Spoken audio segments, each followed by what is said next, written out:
अभी सुनने में आया नवाज शरीफ साहब सऊदी अरब गए हैं तो उनके साथ वहाँ पे कुछ अजीब वाक़या हुआ है, कुछ उसके बारे में तफसील बताएं। असल में काशिफ साहब बात यह है कि अल्लाह ताला की लाठी जो है ना वो बड़ी बेआवाज़ है। जब वो पड़ती है ना तो फिर बंदे को समझ नहीं आती।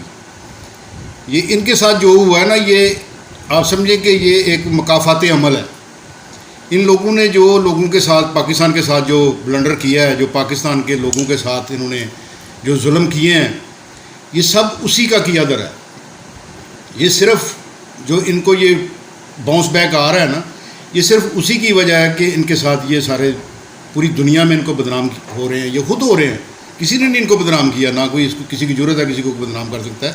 ये अपने करतूतों की वजह से बदनाम हो रहे हैं। देखिए, अब जहाँ पे भी जाते हैं ये चोर चोर के नारे लगते हैं इनके लिए।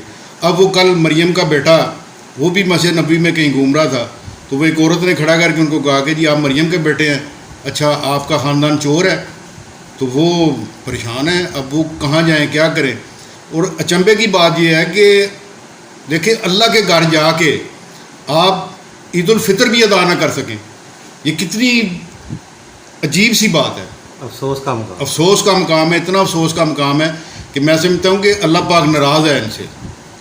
वो तो नाराज़ शायद पूरी पाकिस्तानी कौम से ही है कि जिस तरह के हमारे करतूत हैं।